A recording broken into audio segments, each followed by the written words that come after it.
नमस्ते छात्रों।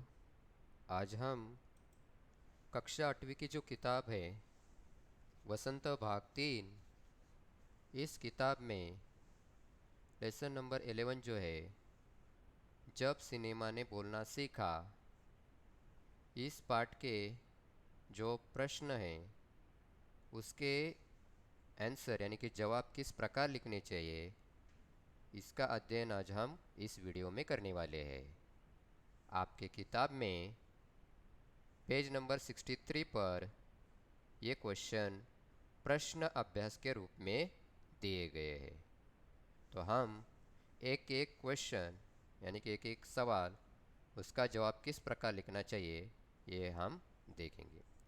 उसमें पाठ से पाठ से आगे, अनुमान और कल्पना, भाषा की बात आदि तरीके से ये सवाल दिए गए हैं। उसमें पहला है पाठ से। उसमें पहला, जब पहली बोलती फिल्म प्रदर्शित हुई तो उसके पोस्टरों पर कौन कौन से वाक्य छापे गए? उस फिल्म में कितने चेहरे थे? स्पष्ट कीजिए। तो लेसन देखते समय हमने देखा था कि जो पहली बोलती फिल्म बनी कौन सी, आलम आरा। तो इस बोलती फिल्म प्रदर्शित जब होने वाली थी तो उसके पोस्टर छपे गए थे और उस पोस्टर पर लोगों को आकर्षित करने के लिए कुछ सेंटेंस लिखे गए थे और वो सेंटेंस थे, वे सभी सजीव है, सांस ले रहे हैं, 100% बोल रहे हैं, 78 मुर्दा इंसान जिंदा हो गए हैं, उनको बोलते बातें करते देखो। तो ये सेंटेंस, ये वाक्य वहाँ पोस्टरों पर लिखे थे। अभी उस फिल्म में कितने चेहरे थे? तो 78 यानी कि 78 चेहरे थे। तो इसी प्रकार इस पहले क्वेश्चन का जवाब हमें लिखना चाहिए। जैसे देखो यहाँ मैंने लिखा है, देश की पहली बोलती फिल्म के विज्ञापन के लिए छापे गए वाक्य इस प्रकार थे, वे सभी सजीव है, सांस ले रहे हैं, 100% बोल रहे हैं, 78 मुर्दा इंसान जिंदा हो गए, उनको बोलते बातें करते देखो। पाठ के आधार पर आलमारा में कुल मिलाकर 78 चेहरे थे, अर्थात काम कर रहे थे। उसमें दूसरा सवाल है, पहला बोलता सिनेमा बनाने के लिए फिल्मकार अर्देशर एम ईरानी को प्रेरणा कहाँ से मिली? उन्होंने आलम आरा फिल्म के लिए आधार कहाँ से लिया? विचार व्यक्त कीजिए।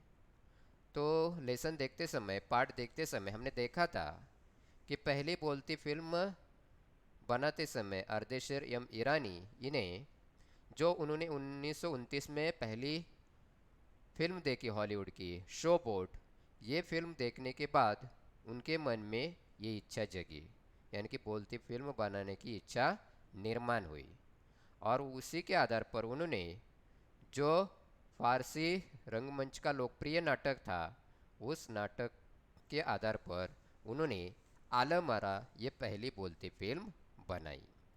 तो इसी प्रकार इसका आंसर हमें लिखना चाहिए। देखो, फिल्मकार अर्देशीर एम ईरानी ने 1929 में हॉलीवुड की एक बोलती फिल्म शोबोट देखी और तभी उनके मन में बोलती फिल्म बनाने की इच्छा जगी। इस फिल्म का आधार उन्होंने पारसी रंगमंच के एक लोकप्रिय नाटक से लिया। तीसरा क्वेश्चन है, विट्ठल का चयन आलम आरा फिल्म के नायक के रूप में हुआ लेकिन उन्हें हटाया क्यों गया? विट्ठल ने पुनः नायक होने के लिए क्या किया? विचार प्रकट कीजिए।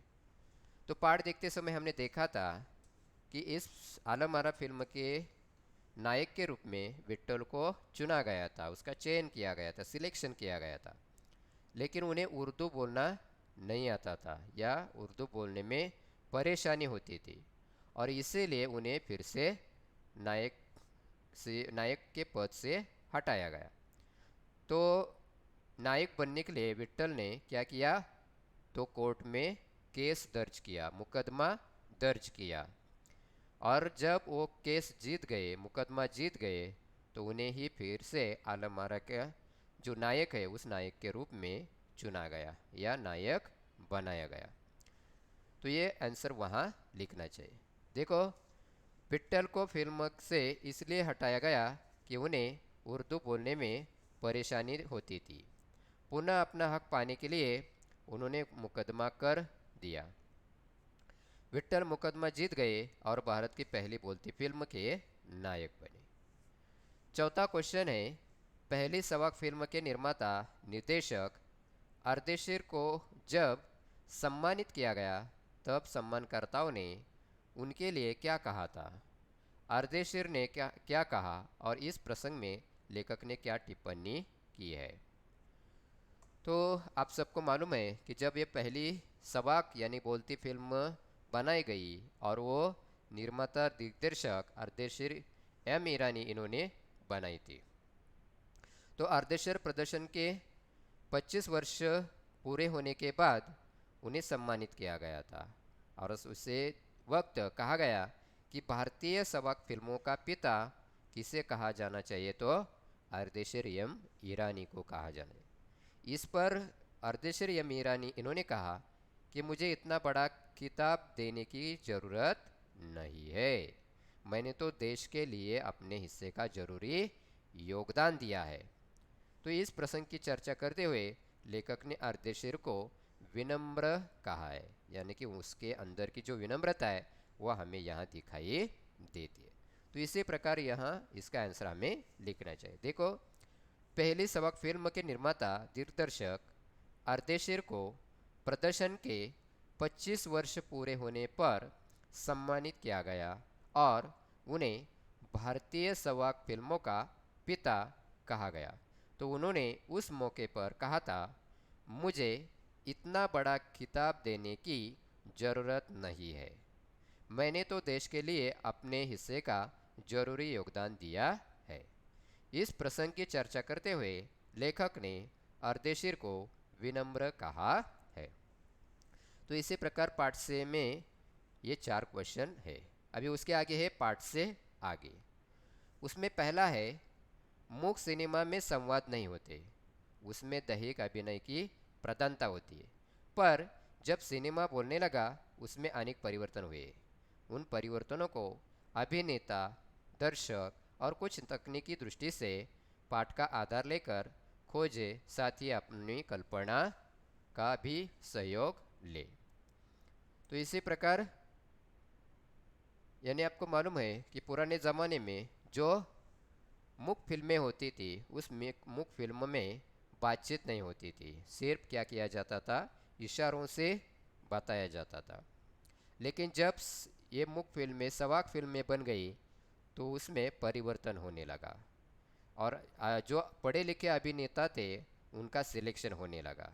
पहले जो शरीर से हट्टे कट्टे थे उनका सिलेक्शन होता था, या जो एक्टिंग अच्छी करते हैं या अच्छी तरह से जो अपनी कसरत दिखाते, इनको सिलेक्शन किया जाता था। लेकिन जैसे ही सवाक फिल्में बनने लगी तो उसमें परिवर्तन हुआ और जो अभिनेता पढ़ा लिखा है उनका सिलेक्शन होने लगा, क्योंकि उन्हें खुद संवाद जो थे वो बोलने पड़ते थे।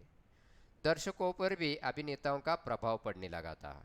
नायक नायिका ये लोकप्रिय होने से औरतें अभिनेत्रियों की केश सज्जा की तरह अपने बाल बनाने लगे, या कुछ लोग नायक के कपड़े जैसे होते वैसे कपड़े पहनने लगे।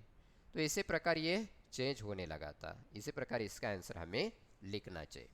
देखो, यह मोक सिनेमा ने बोलना सीखा तो बहुत सारे परिवर्तन हुए।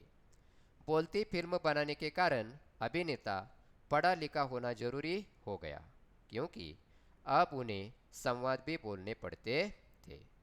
दर्शकों पर भी अभिनेताओं का प्रभाव पड़ने लगा। नायक नायिका के लोकप्रिय होने से औरतें अभिनेत्रियों की केश सज्जा तथा उनके कपड़ों की नकल करने लगी। दृश्य और श्रव्य माध्यम के एक ही फिल्म में सम्मिश्रित हो जाने से तकनीकी दृष्टि से भी बहुत सारे परिवर्तन हुए। दूसरा क्वेश्चन है, डब फिल्में किसे कहते हैं? कभी कभी डब फिल्मों में अभिनेता के मुंह खोलने और आवाज़ में अंतर आ जाता है। इसका कारण क्या हो सकता है? फिल्मों में जब अभिनेताओं को दूसरी की आवाज़ दी जाती है तो उसे डब कहा जाता है। यानी कि यदि कोई फिल्म उर्दू में है और उसे हिंदी में करना है तो क्या किया जाता था? उसका डबिंग किया जाता था, उसे डब कहा गया है। और जो अभिनेता होता है उसे दूसरे की अभिनेता की आवाज़ दी जाती है, यानी कि उसे डबिंग कहते हैं। कभी कभी क्या हो जाता है, तो फिल्मों की जो आवाज़ है और अभिनेता का जो मुंह है वो खोलने में अंतर दिखाई देता है। यानी कि हम कभी कभी देखते हैं, जब डबिंग फिल्म देखते हैं तो इसमें हमें चेंज दिखाई देता है, यानी कि आवाज़ पहले आती है और अभिनेता का जो मुंह होता है वो बाद में खुलता है।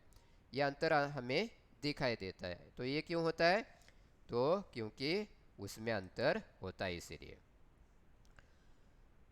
डब करने वाले और अभिनय करने वाले की जो गति होती है वो कैसी होती है? समान नहीं होती है, और इसी कारण कभी कभी दिक्कतें भी आ सकती है। तो इसी प्रकार इसका आंसर हमें लिखना चाहिए। देखो यहाँ, फिल्मों में जब अभिनेताओं को दूसरे की आवाज़ दी जाती है तो उसे डब कहते हैं।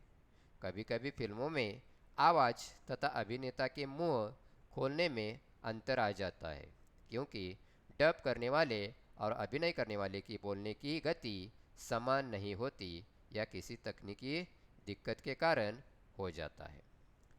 अभी उसके आगे है भाषा की बात। उसमें पहला है, सवाक शब्द वाक के पहले स लगाने से बना है। स उपसर्ग है, कई शब्द बनते हैं। निम्नलिखित शब्दों के साथ स का उपसर्ग की भांति प्रयोग करके शब्द बनाइए और शब्दार्थ में होने वाले परिवर्तन को बताइए। हित, परिवार, विनय, चित्र, बल, सम्मान। यानी आपको मालूम है कि हम कभी कभी शब्दों के आगे कुछ शब्द लगाकर नया शब्द बनाते हैं। जब शब्द के आगे शब्द लगाते हैं तो उसे क्या कहते हैं? उपसर्ग कहते हैं। और जब शब्द के पीछे कुछ शब्द लगाया जाता है तो उसे प्रत्यय कहते हैं।